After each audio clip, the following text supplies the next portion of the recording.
Hello students, Hindi भाषा YouTube channel पर मैं सरोजमान आपका हार्दिक स्वागत करती हूँ। आज की जो हमारी वीडियो है, चाहे किसी भी प्रकार का कॉम्पिटिटिव एग्जाम हो, उसमें इससे संबंधित क्वेश्चन जरूर आता है। तो चाहे कोई भी क्लास हो, चाहे कोई भी एग्जाम हो, उसमें जो टॉपिक है उसका आज हमारा नाम है समास। समास जैसा कि हम इसको इंग्लिश में कंपाउंड कहते हैं। आज हम समाज से संबंधित जो उसकी आधारभूत जानकारी है, यानी उसकी बेसिक जो नॉलेज है, उसके बारे में जानने वाले हैं कि इसमें क्या क्या रहेगा, कि समास होता क्या है, किन शब्दों से मिलकर बना है, इसका शाब्दिक अर्थ क्या होता है, और इसमें कितने पद होते हैं, और किन पद के आधार पर किस समास की प्रधानता पाई जाती है। और तो और हम वीडियो जब ये हमारी लगभग बीच में हम जानने वाले हैं इसमें समास को याद करने की एक शॉर्ट ट्रिक, जो एक ही वाक्य रहने वाला है, उसको आप याद कर लिया आपने तो समझ लेना आपके समास आप जीवन भर नहीं भूलोगे। उस ट्रिक के माध्यम से आप एक ही वाक्य है उसको याद करके पूरे समास को आराम से याद कर सकते हैं। तो चलिए शुरू करते हैं। समास यानी इंग्लिश में इनको कहेंगे कंपाउंड। समास का शाब्दिक अर्थ है संक्षेप। संक्षेप यानी कि छोटा कर देना। समास प्रक्रिया में शब्दों का संक्षिप्तीकरण किया जाता है। समास में क्या किया जाता है? शब्दों को छोटा कर दिया जाता है। समास दो या दो से अधिक शब्दों से मिलकर बने हुए नए सार्थक शब्द को समास कहते हैं। समस्त पद या सामासिक पद क्या होता है? समास के नियमों से बना समस्त पद या सामासिक शब्द कहलाता है। जो शब्द समास के नियमों के द्वारा बनाया जाता है उसको कहते हैं समस्त पद या सामासिक पद। समास विग्रह क्या होता है?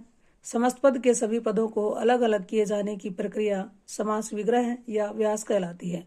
समास का विलोम भी पूछ लिया जाता है तो क्या होता है? व्यास होता है। जैसे विग्रह कैसे करते हैं? नील कमल, ये एक सामासिक पद है या समस्त पद कह सकते हैं। इसका विग्रह करेंगे तो नीला है जो कमल, तथा चौराहा का विग्रह है चार राहों का समूह।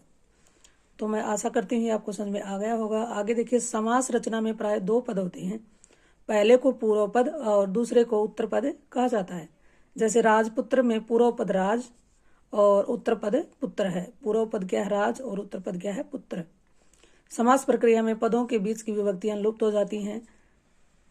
समस्त पद जब बनाते हैं तो पदों के बीच की जो विभक्ति होती है वो क्या हो जाती है? लुप्त हो जाती है। विभक्ति कहते हैं जो कारक चिन्ह या प्रसर्ग होते हैं उनको क्या कहते हैं? विभक्ति। जैसे राजा का पुत्र, यहाँ से का क्या है? विभक्ति है। समस्त पद इसका बनाया तो बन गया राजपुत्र। यहाँ से बीच में से क्या गायब हो गई? विभक्ति। यहाँ का विभक्ति लुप्त हो गई है। इसके अलावा कई शब्दों में कुछ विकार आ जाता है, कुछ परिवर्तन आ जाता है। जैसे काठ की पुतली कठपुतली बन जाता है। काठ के का कै बन जाना। घोड़े का सवार घुड़सवार, घोड़े के घो का घू बन जाना। तो ये हमने जान लिया है समास की आधारभूत जानकारी। अब देखते हैं समास के भेदों के नाम। और समास के भेदों के नाम याद करने की एक मैंने ट्रिक बना रखी है। पहले नाम देख लेते हैं। समास के 6 भेद होते हैं। मुख्य कितने होते हैं? 6 भेद होते हैं। कौन कौन से हैं? अव्ययीभाव समास, तत्पुरुष समास, कर्मधारय समास, द्विगु समास, द्वंद्व समास और बहुव्रीहि समास। अब ये जान लेते हैं कि इन पदों की कौन सा पद इनमें प्रधान होता है। इस समास में किस पद की प्रधानता होती है? पदों की प्रधानता के आधार पर वर्गीकरण देखिए। पूर्व पद प्रधान किसका होता है? अव्ययीभाव समास का। उत्तर पद किसका होता है? तत्पुरुष, कर्मधारय और द्विगु। इन तीन जो समास है इनका कौन सा पद होता है? उत्तर पद। दोनों पद क्या रहते हैं? प्रधान द्वंद्व समास के। और दोनों पद अप्रधान किसके रहते हैं? बहुव्रीहि के। इसमें कोई तीसरा पद क्या होता है? प्रधान होता है।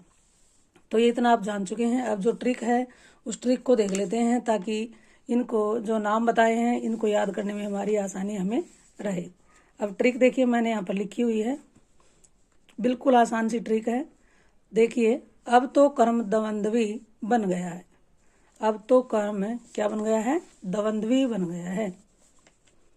तो ऐसे क्या बनाएंगे? अव्ययीभाव समास, बै से बहुव्रीहि समास, तो से तत्पुरुष समास, कर्म से कर्मधारय समास, द्वंद्व समास, द्विगु समास।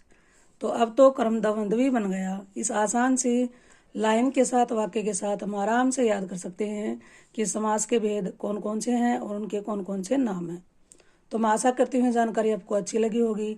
अगर यह जानकारी आपको पसंद आई, अपने दोस्तों में इसे शेयर कर दें।